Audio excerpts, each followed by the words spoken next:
Welcome to Pixel Pizza, Did she say pizza? your ultimate source for chiptunes, video game talk, and pepperoni. Delivered to you from Los Angeles and into the digital cyberspace of the 2020s. Pizza power! That's right, one super giant pizza. I want a large, thick crust with double cheese, ham, pepperoni.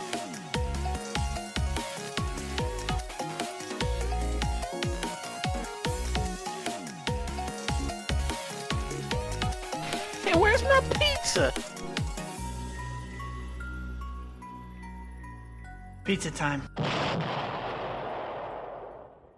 Step on in. Welcome to Pixel Pizza. That's right. We are back for week 10. 1-0. Big special episode for you. Well, not that special, but cool to be at this number. Very auspicious.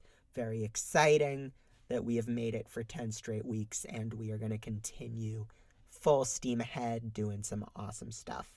And today we are going to be talking with a good friend of mine. Someone who is probably my oldest and closest friend, and she has a bunch of credits to her name in the game industry.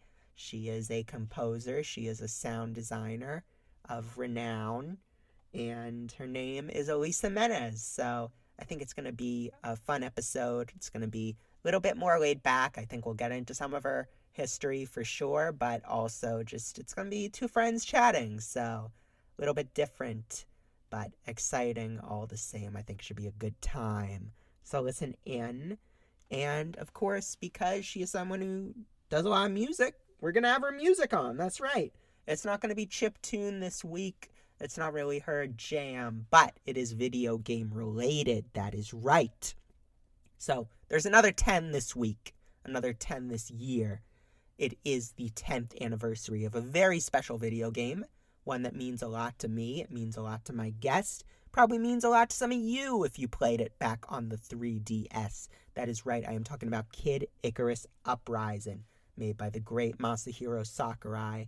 Classic game, well beloved by people who have strong hands. People who have weak hands are wimps and criticize that game too much. So sorry for you. But you have strong ears if you're listening to this episode. Anyway. We're going to listen to this cover she did. She did a few covers for her album, EP, Meet the Light. That is right.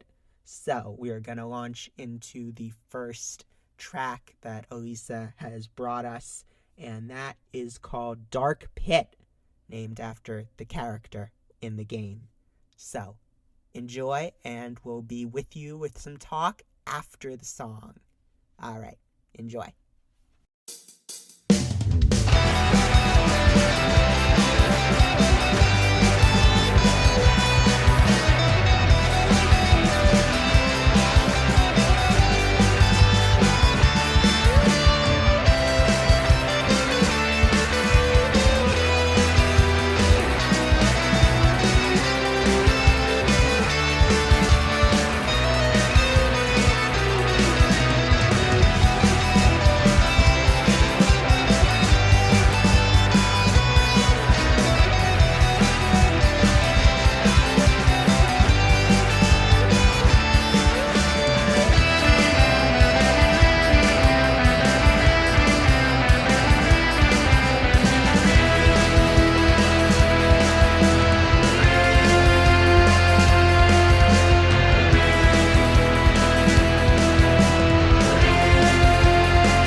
Welcome back to Pixel Pizza. You just listened to Dark Pit off the EP Meet the Light.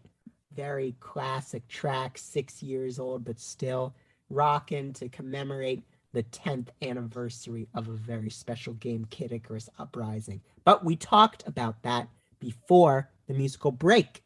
So, out with the old, in with the new.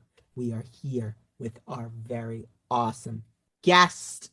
I've known her for a long time. You guys are about to get to know her. She was on the first iteration of Pixel Pizza when it was in Boston. So yeah, it's Alyssa Menes. Hey, how you doing? Hey, Jared. It's awesome being here with you. Super happy to get to chat with a friend. And yeah, it was a lot of fun on Pixel Pizza Classic. So now I'm excited to be in Pixel Pizza 2020. Oh, wait, it's 2022. 2022. So that's right. 2022. We're here. Yeah. We made it. Yeah. Somehow. War and destruction and oh yeah. Everything, we made it. Just that stuff, Yeah. Okay, so I like to start off the episodes. People may not know about you. When was the time in your life? What sort of sparked you and made you want to work on games? I mean, I've been playing games my whole life, just as long as I can remember, like since I was like 3 years old. I have a lot of memories like playing like Mario and other like Nintendo games. I've always loved games and I've always loved music. I've been obsessed with music as long as I remember as well. So it just kind of made sense to want to work on games. So while I don't work on many games these days, I had like a lot of great opportunity to work on a lot of games. So like around 2014, I started doing game jams and I wanted to get involved in making music for games. And yeah, I spent about 7 or 8 years working on various game titles, even learning to like make my own games a little bit. I worked on Blackwell, Just Cause, a lot of cool games. So yeah, one day it just hit me. I just wanted to do this and make music for games. So I started working on that. Yeah. So awesome. You've had quite a journey. Where would you say like the sound design came in addition to the composition? So that's funny because like I noticed a lot in like indie game kind of the communities that I was part of. A lot of designers were more focused on kind of like short experience games. So I kind of got into it like thinking, oh, I'm gonna score like an RPG and write all these tracks, but realistically, it makes a lot more sense for indies, we're starting at the same level as I was, to put out smaller experience games, and those games might have needed maybe 1 or 2 tracks tops, but needed a lot of sound effects. Is kind of the nature of those games. So a lot of indie game developers that I knew were looking for people who could not just make music but do sound effects too, and I realized there were a lot of opportunities for sound design. So kind of out of necessity, I was just asked on a project I was working on if I can do sound effects, and I said yes. I kind of agreed to it without realizing that maybe can I actually do this. But I learned, I worked hard at it, and and it just became another good skill to have. So definitely learn sound design if you want to get into game audio too. For sure. What was like the first sound effect or the first music track you had to write for a game when you were just like starting? Honestly, it's been so long. It's hard to the first sound effect I think I had to make was like this buzzer sound, like a game show, like you're wrong, and I remember like really struggling with that. I don't think I did a good job. I used like a trombone mouthpiece and I think distorted it or something. So I tried that.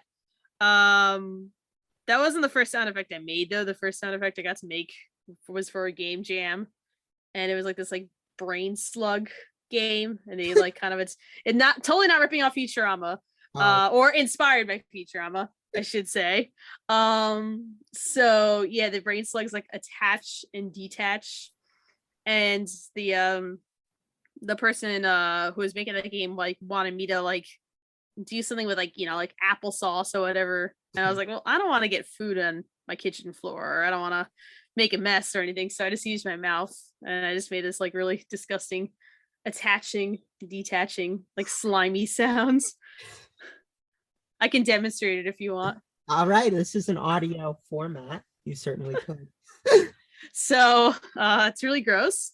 So just prepare. But it's like this like that's like really gross. Kind of like attaching, detaching sounds. That's great. That totally that would convince me if I wasn't looking. I wouldn't. That's the magic of sound design though. Yeah. You see what you hear with your eyes. Right. Yeah. So that's that was my first like game sound effect, but the buzzer one was the first one I was like paid to make, I guess. Mm-hmm. Yeah. And so I guess something, you know, for you, you've worked a lot of freelance, worked with a lot of different developers. What's it kind of like when you're like just brought into a new team? How do you adapt and like collaborate with their I don't know, style they've already got? I mean, there's it was different for like every game that I was bought on, and you know, I worked on like a variety of projects. So some games I was kind of there from, you know, early stages, where it was kind of more of like a collaborative process. I was working on one game and we never really went past a basic like demo in Unity, unfortunately, but where I was like there since like day one, and that was like very much a collaborative process. And then I was bought onto other projects like a little bit like later on, you know, again, just a kind of variety of projects, like ranging from like, oh, you know, this is just a few people making this, to like, this is like a big company and we're actually working on this. Like bigger projects that I worked on, like Just Cause, and kind of want to talk another project with you today. You know, there was like, you know, kind of like a workflow already in place, and kind of having to, yeah, in those cases, I'm just kind of like given stuff to do, and you have to do this, and this is what it sounds like. And so, you know, it really depends, you know, just, I guess, the scope of the project, and, you know, whether it's like a small indie thing or like a bigger AAA project, or a Kickstarter game for a popular internet comic that, you know, went through several iterations and ultimately kind of came out, I guess, even though it was 3 teams later. Oh wow. I think you know, that story to the end. What's that? I didn't follow that story to the end. I don't think anyone, well, do people, I mean, I couldn't even get past the first page. Like, there was like a guy with no arms, and I just didn't understand. Oh no, I meant like the story of the development, but not that either. Oh, okay, gotcha. Yeah, no, I found out like years after the fact that the game didn't come out. It's like, oh, it's like kind of like you see your ex after a few years and they're doing all right. They got like a kid or whatever and a dog, and you're like, oh, okay. It's cool, you know. Yeah. Different places now. Yeah, you know. What else? Something that I've always admired about you is that, you know, when we're at conferences or conventions, you are always so good about networking and making connections and keeping connections. And I mean, you know, obviously things have changed with that so much now. Yeah. But I guess, I mean, I don't know if it's something you've been doing since you have sort of moved away from games as like a central thing, but like, yeah, is that something, how have you been kind of approaching it if you've had to do any networking? Yeah, I mean, I mean, I haven't been to like an event in a while, but I made a lot of friends during all of that, and I almost don't like the word networking because it is, to me it kind of like implies like, oh, I'm here, I'm handing out my business cards and stuff. Like it's you want to go with like the intent to like make friends and make connections and stuff like that. So yeah, and it's really nice. I met a lot of really nice people, that I'm still friends with. We met, I mean, through PAX, but so not exactly doing everything thing, but we've been friends for a very long time, and stuff like that I think is really important. So it's good to just kind of go and meet people and make friends, and I try to just I try to like check in with people once in a while and keep up on Twitter, and if I see someone's like putting out something cool, I want to like be there and be like, yeah, that's awesome, and kind of check out what they're doing when I can, and you just stop in for a second, even to just like kind of listen to whatever people's doing, or kind of like take a look at like a game they're working on, and just just kind of like show like support and stuff. But yeah, I mean, I haven't really been to any events. I know GDC is going on right now, and yeah, sometimes some of like the big events are a little hard for me, like in terms of just kind of like bandwidth these days, but I still think it's cool. Sorry, that got a little rambly. No. Yeah. All good information for sure. Yeah. And so something gaming centric that I know you've been involved with for a while is that you have been the organizer and conductor of the Montclair Gaming Symphony Orchestra. Yeah. Actually we have rebranded. What? Yeah, so we used to be the Montclair Gamer Symphony Orchestra, but people keep asking, hey, are you with Montclair State University? I'm like, no, we're mostly in our 30s, so we're not with the school. And it was actually kind of like deterring some people from joining because they thought it was like a school thing. Oh. And we wanted to kind of also kind of be able to like play shows kind of outside of the Montclair area and not be associated with one town or one county. So we are now the New Jersey Gamer Symphony Orchestra, which is very exciting. That's a very new name for us as of this season. This season being a season that has lasted for 2 years. Thank you, COVID. So yeah, we're gonna have our first concert coming up on Sunday, April 10th. Yeah, limited seating, unfortunately this time around, but we'll be online with our concert a few weeks after. Yeah, that'll be our first concert under the new name, New Jersey Gamer Symphony Orchestra. So that's really exciting. Yeah, it's gonna be really cool. We're gonna be playing a lot of great selections from Kingdom Hearts in honor of Sora getting into Smash, of course. What else? Civilization 4, the one where Gandhi kills everyone. What else? I always forget. Crash Bandicoot. We're gonna be doing the whole Insane. It's gonna be like an Insane premiere of the Insane trilogy.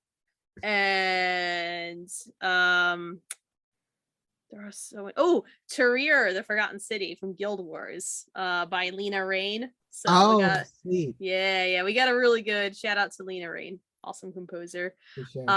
Yeah, so that's gonna be a super fun program. That's in 3 weeks, so I gotta get ready. I actually have to send out a rehearsal plan email after this. Oh, have you moved back to have you done a bunch of in-person rehearsals now? Yeah, we've been doing, so we went back to in-person rehearsals. So we were like on a hiatus, like starting March 2020 when the whole world shut down. Sure. And then we kind of didn't want to come back until like I think it was September 2021. We came back, starting to look safe. So we came back, it came with some like kind of just COVID policies, safety policies, all that. Came back with that. And then we were going to have a concert in January, but then the Omicron Persei 8 variant comes to town and kind of puts a damper on everyone's plans. So yeah, there was that. I actually had COVID, which was Oh. not fun. Yeah, I mean, it wasn't that bad, but still. So yeah, we had to postpone our concert. Which is kind of not a bad thing because now we're really able to polish our music a lot more, and yeah. So we're finally gonna have the concert. Come hell or high water, you know. All right, it's gonna Yeah, happen. it's gonna happen. COVID, I stay believe it away. happens. Yeah. Yes. Can't come here, COVID, or anywhere. Go away forever. What track was like the hardest to arrange for an orchestra? Wow. Like in this season, or maybe in general, I guess, or Whichever is immediately comes to mind. I mean, it's like there's definitely some game tracks out there that just don't really lend itself to full orchestra music and kind of like more like electronic based stuff. But I can't think of any like really specific examples. I know we were working on a Xenoblade arrangement that one of our arrangers did for saxophones instead of like guitars and stuff, which actually came out really cool. You know, it actually worked. You know, it was a great idea. But then you know, as we're a community orchestra, sometimes like, you know, we'll have more strings one season and then more woodwinds, and then like kind of membership will fluctuate a little bit because that's just the nature of the community orchestra. Yes. So yeah, so this season we only have a few saxophone players. They're holding down the fort very well, but it was hard to perform that piece because it was like written exclusively for that section. So, you know, that you know, so sometimes stuff like that happens. But yeah, usually we try to pick pieces that like will lend itself well to an orchestra, and we're learning a lot. All the arrangers in the group are learning a lot too about what lends itself well to orchestra and what might not necessarily do that. We also do a lot of like small ensemble pieces as well, and kind of like make use of like unique instrumentation where we need to. But yeah, you know, just if anyone's interested in arranging music, just try to keep in mind like I guess the instrumentation of the song. Sometimes like something that's like very like electronic might not sound good as like an orchestral realization. Like it's written for electronic music and instruments like for a reason, and that's where it sounds best. So just some things to keep in mind. But I know you were telling me you've got a new album you're working on. yeah, doesn't have a title yet, but I'm just working on just some like original song ideas. Yeah, I'm looking at my guitars right now. So just like some lyrics and just kind of like some stuff that I've experienced over like the past year. To me it's kind of just like cathartic to help myself get over just you know, like bad stuff that's happened to me and everything. And to me it's kind of like I get to kind of like feel empowered and move on and everything, and put my experiences to music. So yeah, I'm working on this album. It's really exciting. I got some I've been working on kind of like building out like my gear and just like picking up some like pedals to kind of like grow my sounds. I got a cool like baritone guitar which I'm excited about. And yeah, I got some drafts of some songs and it's just been fun. I've just been pretty inspired to sit down and just like play something and record it. You know, I've been feeling like a lot of there's a lot of ideas lately, which has been great. I also have some songs that I've written for games in the past that for one reason or another haven't come out, and I'm just like, okay, you know, I can do something with this. I can take this song and I can like, you know, rework it. And this is actually like a really cool song. Like I write like a lot of like rock songs and stuff for games, so I have a couple of those and I'm just reworking, and I'm working on just writing some lyrics for them and taking voice lessons that I want to sing too, and taking guitar lessons even for the first time in like 17 years, which is really exciting. So yeah, I don't know when this is gonna come out. So 20 eventually, I guess. Who knows? But yeah, no, it's exciting, and Yeah. yeah. That's really exciting, definitely. Mm-hmm. As a creative person, when you have those juices flowing, when you have the ideas, you gotta run with it. You gotta. Oh, absolutely, yeah.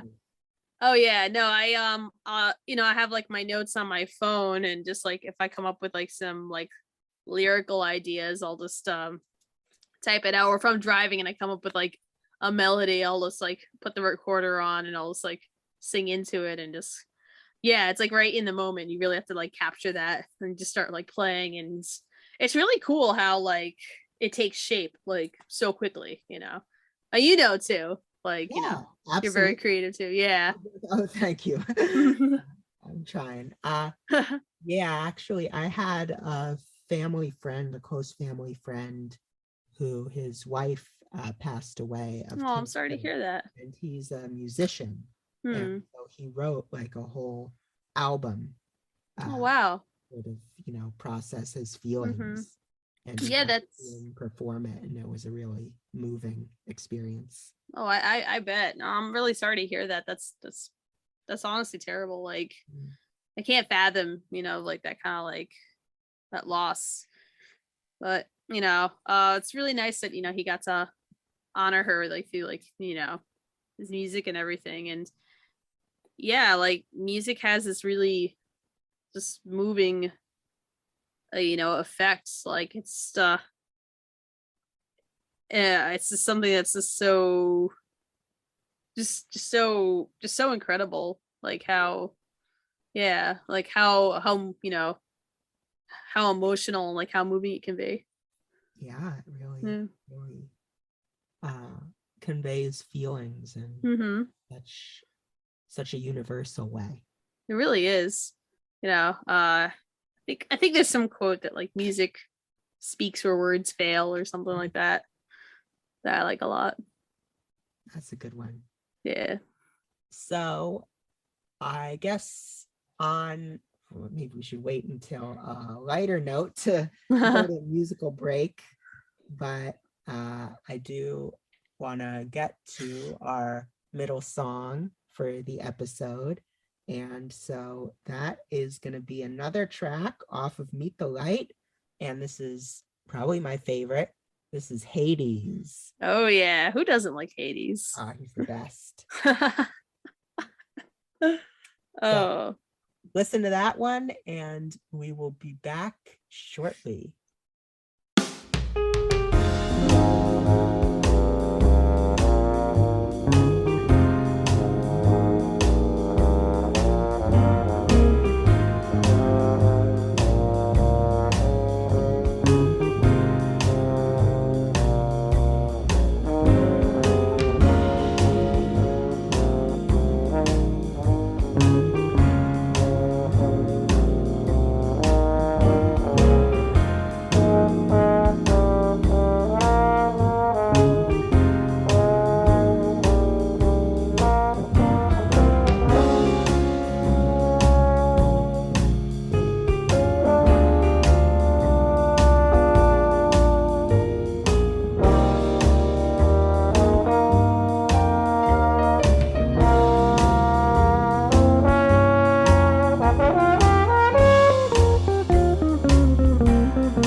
I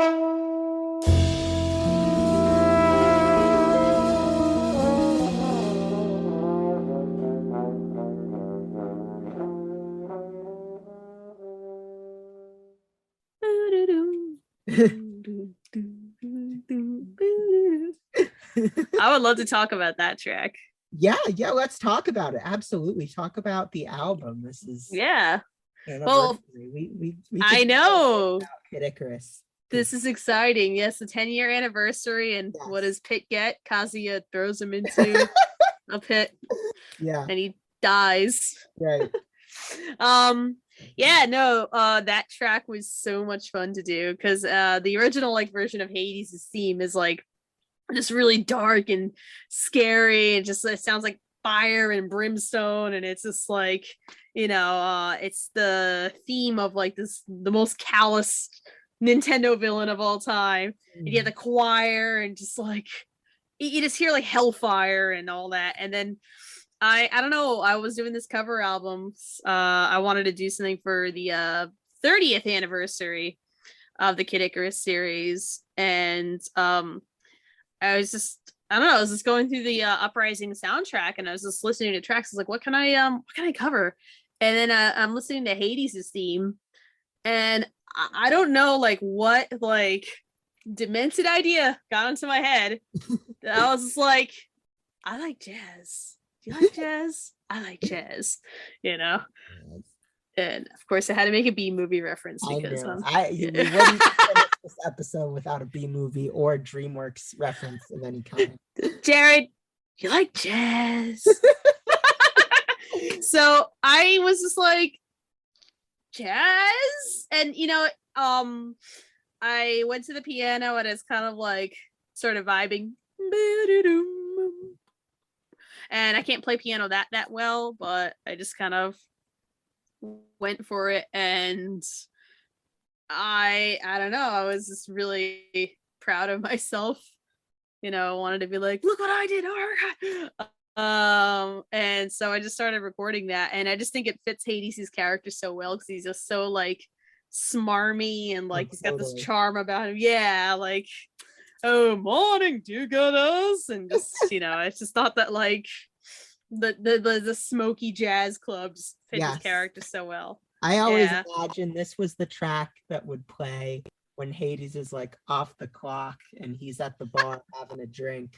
Yes. Oh my God. It sounds like something out of like Death and Taxes. I don't know if you played that game. Yes. Oh my God. I knew you would have played that game. Yes. Oh my God. Yeah. No, it is. It is. He's like, he's got his, or he's at home. He's listening to his records. Yeah. He's got his scotch. He's got his feet up on his ottoman. Right. I love that track. I'm super happy with it. And I think you know Dan Remy, the horn player, right? Yes. Yeah. The legends, the man, the myth, the legend, Dan Remy. He played the horn part on it. And you know, you didn't think that, no one who would have thought the jazz horn was a thing. And I'm talking, you know, I hate, this is technically a misnomer, but French horn, jazz French horn, you know, but he plays it so well. Where is that horn from originally, if not France? That's a very good question. I think maybe like Germany or something. Okay. You've actually stumped me because I don't know. Dan Remy would know. I think you should talk to him. You should have him be a guest. He would come on this show. He would absolutely do it. Yes, I definitely want to talk to him, but to resolve this right now, I'm gonna Google. The French horn is not actually French. And the English horn is not English.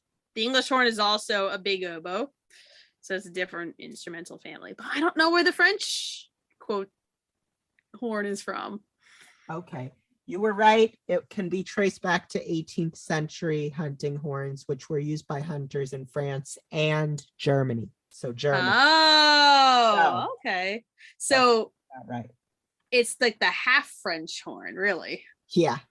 Okay. Well, I'm glad we solved this mystery. Musical mystery. Yeah.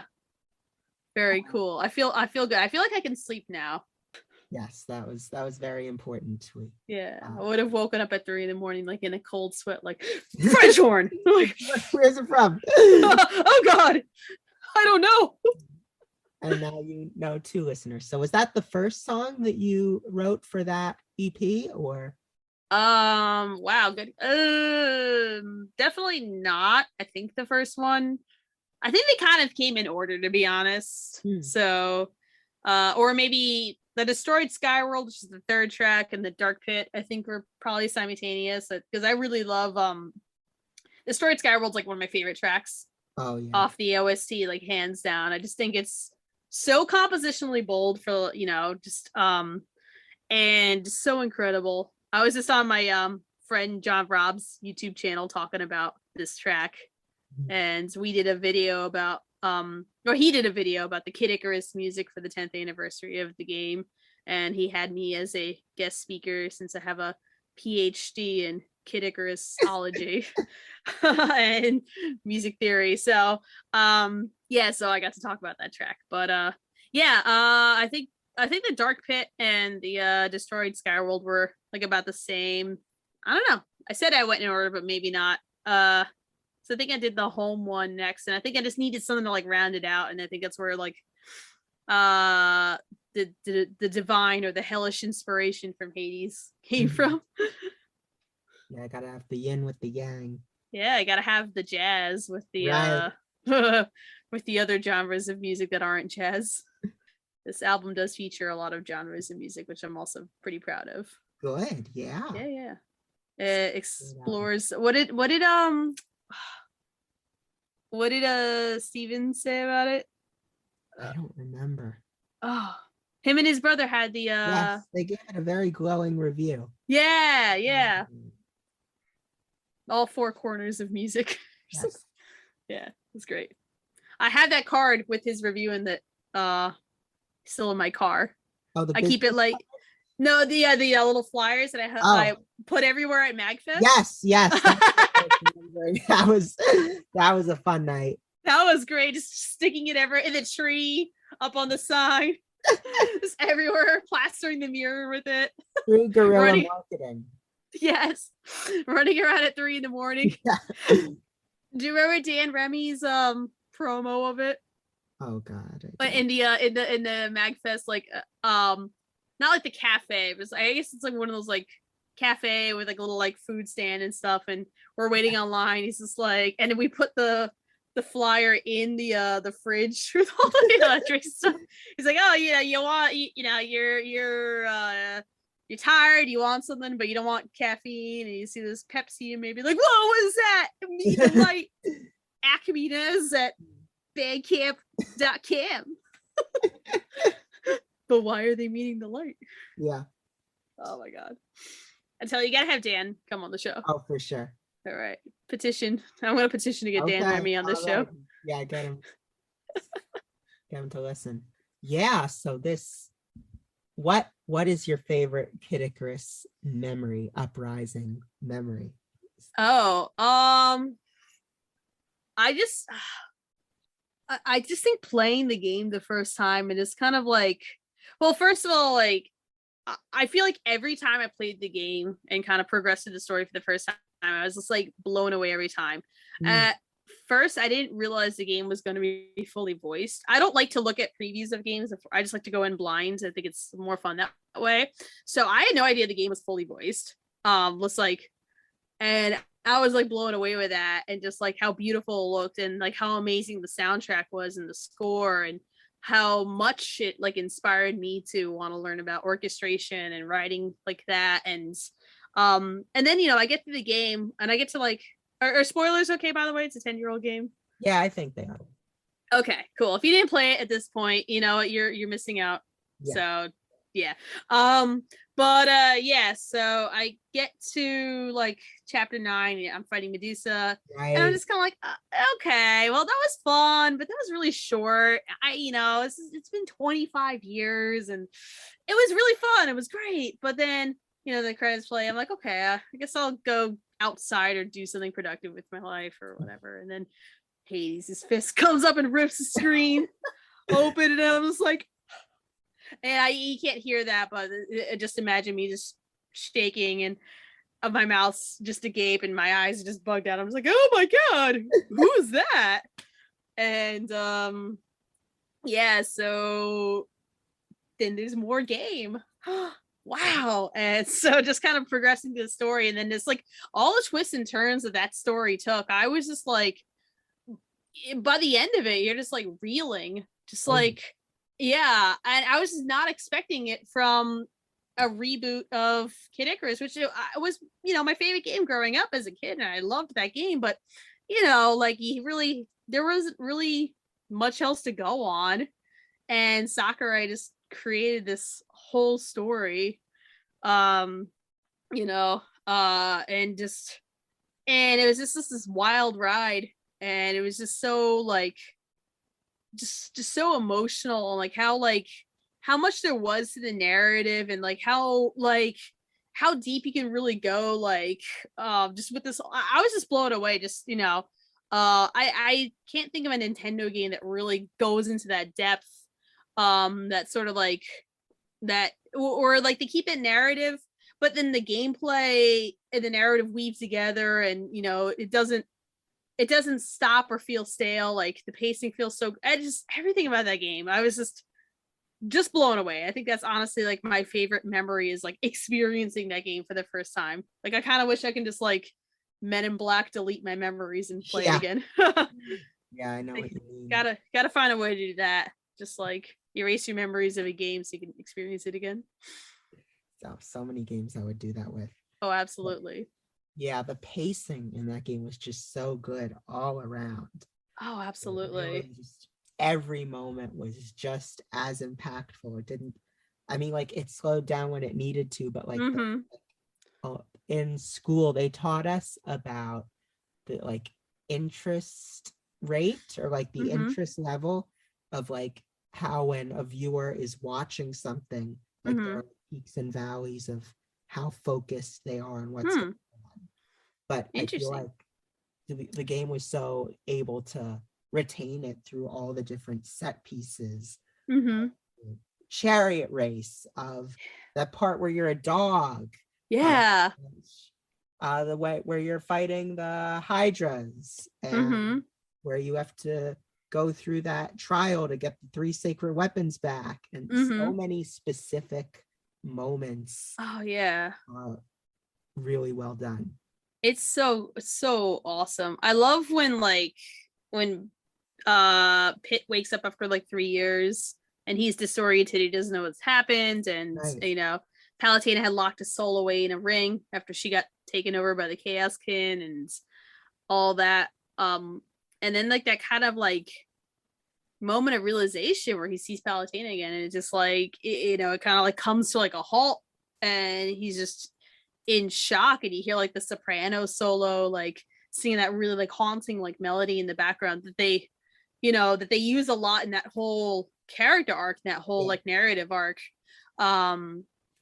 Just like hearing that, and it's just there's so much like really high energy and like really full orchestral music, and then just in that moment it's just like that one like soprano soloist over like just very sparse orchestration underneath, and it just like your stomach like sinks. You're just like, oh god, like this is really happening, this is like a nightmare, and this, you feel this despair, and just like and they don't really have to even like say anything in that moment. It's just that narrative kind of like pause there, and just the kind of like stripped down music, the haunt, that just so good. It has no business being this good. I know.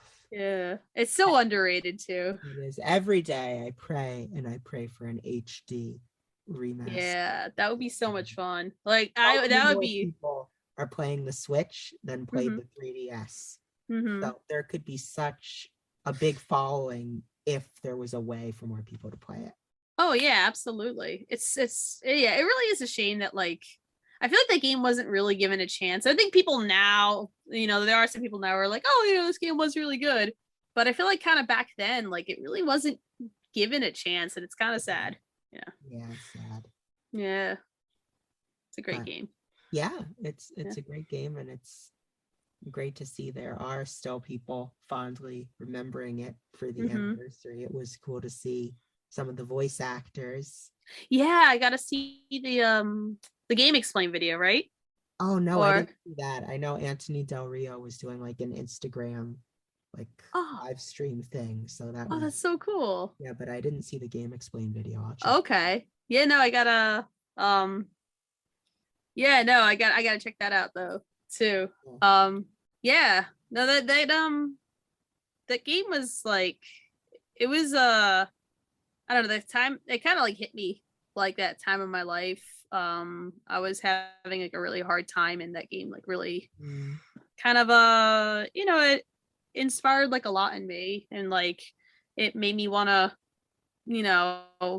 work on my music again, because I kind of go through like my peaks and valleys and my lulls and everything, and that game really came out in 2012, and I started doing game audio like in 2014. I arranged the Kid Icarus music from the original game for the University of Maryland Gamer Symphony Orchestra in 2013, like the year after the game came out, and just like I was in a not great place that time of my life when that game came out, like in just a bad relationship, and had some just kind of bad circumstances and a lot of troubles. But that game like really meant a lot to me, like when it came out, and really it really touched me and really inspired me in a lot of ways. So I really feel like, as cheesy as it is, maybe it's not so cheesy, but just kind of like I feel like we all kind of have a game that really shaped us as like a person. I think that game really did that for me.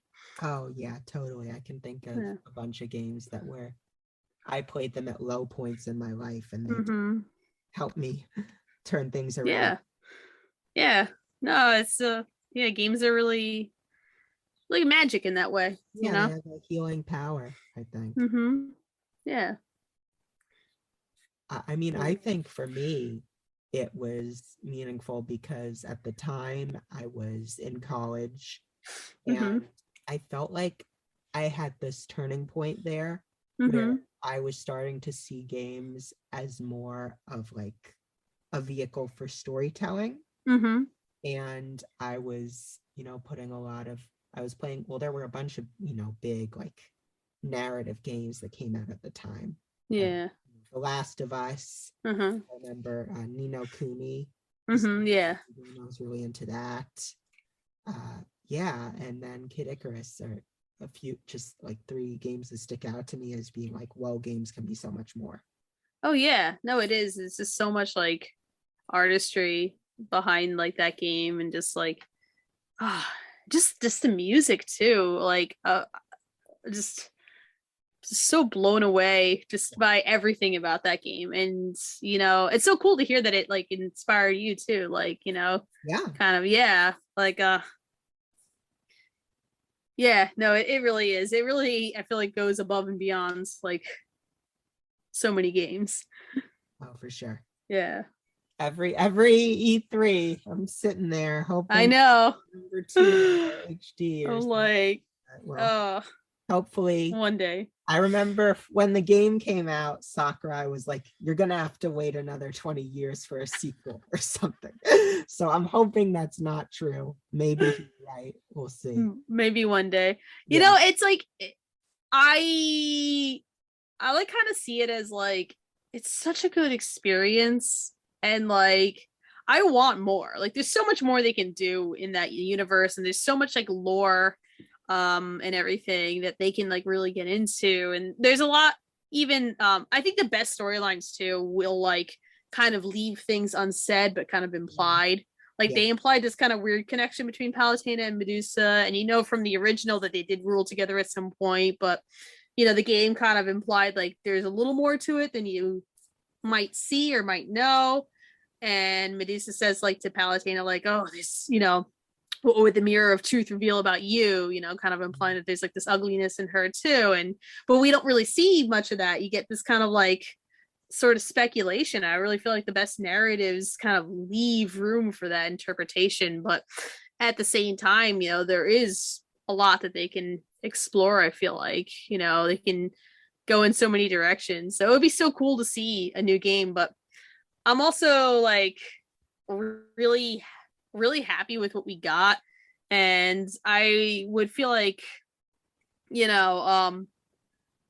it's like almost like it's like special in a way, and I would, yeah, as much as I want to see a new game, I wouldn't want to like spoil it with like, I guess like a game that's not as good, or just like a bunch of stuff and everything. Like, yeah, Lightning but in the bottle. Could they really do it again? yeah, for sure. I mean, I think they can. I definitely think they can.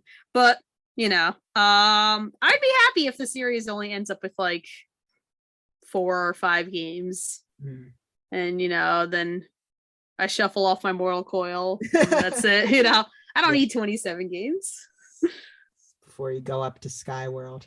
Yes, that's right. That's where we all go when we die. Exactly. Yeah.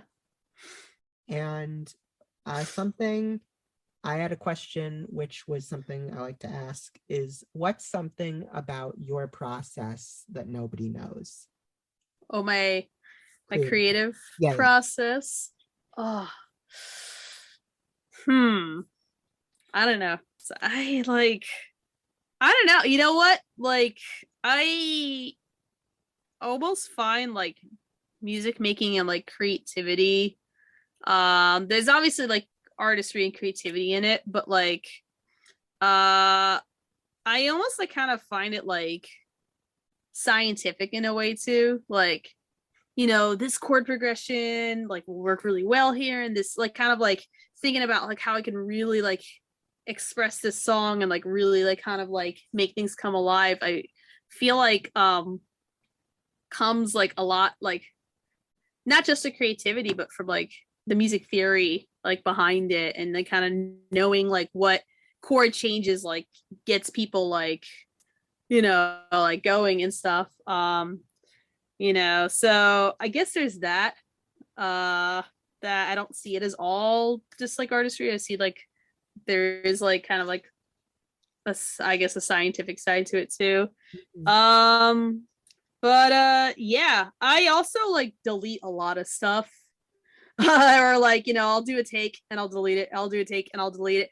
And when I'm doing takes like of like me playing, like kind of like a perfectionist in this sense, like I will sit there and I'll do like 47 takes of a guitar solo or whatever. And I mean, I'm a pretty good musician, but like I like want it like right, and I'll sit there all night and just work on it. I mean, I work pretty quick, so like I'll go back and work on those takes, but yeah, I do a lot of takes of stuff. I think more than any person probably should. So yeah, I'm very like, I guess, meticulous in that sense with like my music. I just want it to like be perfect.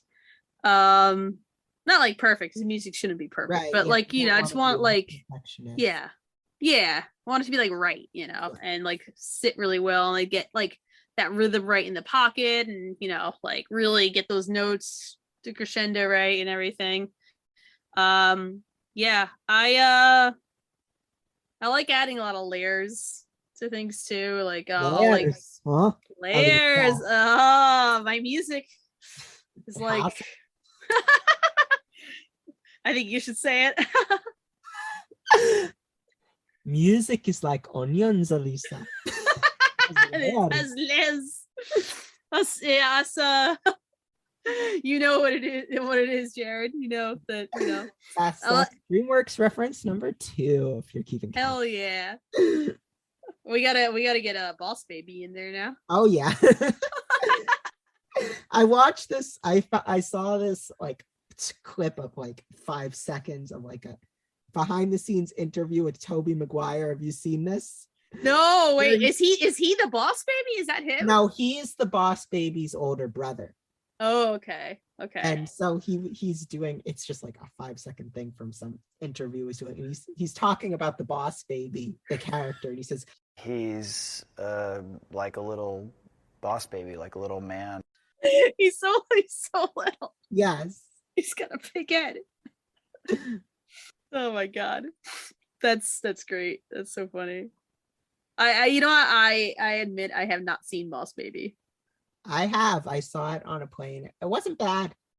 Okay. Yeah, it didn't have as much meme potential. Yeah, no, Shrek is just a classic. He Yeah. just like Shrek is just something. Shrek is. Some days I wake up, I'm like, is Shrek even real? Like, did this movie actually happen? With this ogre and all-star and Right. donkey who talks? Like, who would have thought there'd be a talking donkey? Like, Yeah. it's crazy. It's Something. nuts. Yeah, I can't believe it's real, you know? And also I haven't watched B movie, but wait. It like its full original presentation. I have watched B movie in 1 second though. And I've watched that like 100 times. Did you absorb it all? Did you? Oh yeah, no, it's like it's a really good way to like. I really feel like I understood the courtroom scene and just like the jazz and how he gets swatted by the. And I've also read part of the script. Like I've done like dramatic readings at orchestra dinner. I'll start like reading the script out loud on my phone. Have you seen those t-shirts some people have where it's like the entire script printed on? Oh, I know what I'm getting you for your birthday. I shouldn't mention it now. No, I know you already own like 12 of those shirts, and you have like the formal version too with like the bow tie on it. Yeah, I have Barry B. Benson's actual tuxedo that he wore in the movie. Black and yellow and black. I knew this was going to devolve into the moral implications of B movie. Oh yeah, there's a lot. It has a lot to say about the human condition. Do you know this the Seinfeld's canon timeline? No.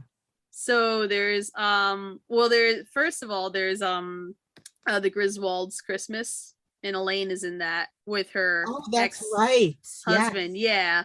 And then so she, I guess, leaves him after it turns out he's a dick. And I'm sorry, can I say that on this show? Yeah, you can say dick. I don't know how much further you can go than that. Okay, I can you can bleep that out or like replace it with like a jerk. I'll just say the word jerk, and you can put that in there. So finds out that he's a jerk, and then so she moves to New York. Because she's from out of state, or technically Maryland, but you know, whatever. She went to Chicago. So then Seinfeld is next in the Seinfeld canon universe. And then after that, then we have Curb Your Enthusiasm, which is also takes place in the Seinfeld canon universe. And then I think there's like a coma story where Jerry thinks he's a bee, so that's B movie. And then he comes out of it, and then he just becomes very fond of cars, and then comedians in cars getting coffee. And I mean, there's not much to it. I thought it was like Zelda, where they have the hero succeed timeline and the hero fails timeline. There if he succeeds and becomes a famous comedian in the universe, then comedians with cars getting coffee happens. But if he fails, he gets reincarnated as a bee, and that's right. Oh yeah, that's right. You got it right. You know more than I do. I try. Maybe next time we do this show, I'd love to come back. We could talk about the Cobra Kai Karate Kid canon universe. Oh yeah, there's a lot to get into there. Oh yeah, for sure. Oh, and the Ace Attorney one too. There's one of those as well. Yeah. So I have to ask one last question before we talk about next time, and that is, what is your favorite pizza place? Oh, Pixel Pizza. Thank you. Pizza place. I mean, there's I live in like the pizza capital of New Jersey. I'm not gonna say where I live, but you know where I live, but I'm not gonna like say it out loud. Like I'm not gonna give my whole address or anything. Yeah. But you know, I live in the pizza capital of New Jersey, which turns out is like all of North Jersey. But there's a place called JoJo's, which my brother's called JoJo's Bizarre Pizza. It's really good. They got like a Philly cheesesteak pizza. But yeah, there's pizza everywhere. It's great. I think That's gotta be up there. What about you, Jared? What's your favorite pizza place? Oh, I think I've said it before. There's this place, I forget, maybe you've come with me to it, but it's called Frank Pepe's, and there's one in, I think, Yorktown, and there's another in Connecticut where it's originally from. Ooh, okay. Really great. I'm still figuring out what's the best pizza in my new town of Burbank, though. So, I mean, you're not in the New York, New Jersey area, so why bother? exactly, yeah. It's Yeah. all downhill from. Oh, exactly. Have you seen the pizza around the country meme? No. Oh, I gotta show this to you. All right, we're pizza meme. Okay. Pizza meme USA. Oh, I gotta find this. Okay, if not, I'm just explaining it to it. You gotta visualize it. Yes, explain it so our listeners can get the full. All right.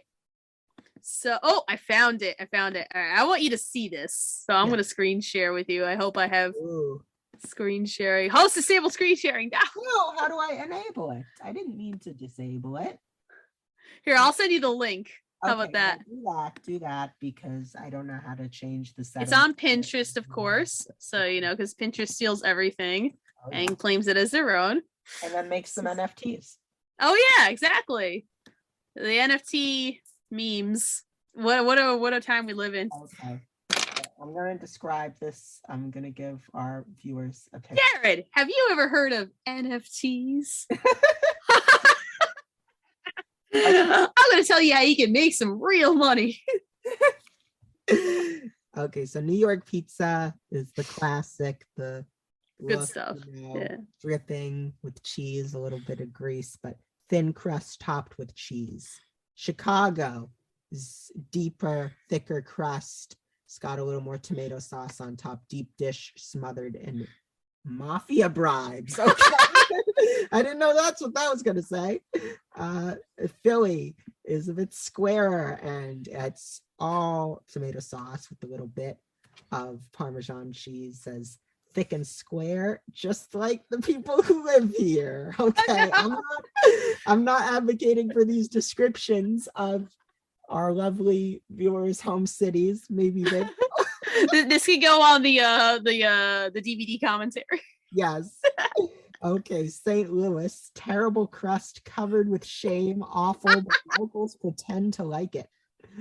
And it's all cut up in little squares. Detroit. I can't even tell what the Detroit pizza is. So the Detroit is an American tire covered in cheese. Wow. That's what that is. The California one might be a little too on the Ohio Valley, square crust topped with the tears of whoever made it. Sorry if you're very sad in Ohio. Yeah, no, I've been to Ohio a couple times. It's it's fun. I had fun.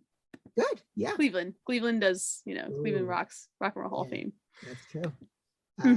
Texas is a boot, an old boot covered in ants. Boston's the best one. Yeah. A plate of tacos. They followed the wrong recipe and they're too stubborn to admit it's not pizza. You sound like Mark Wahlberg.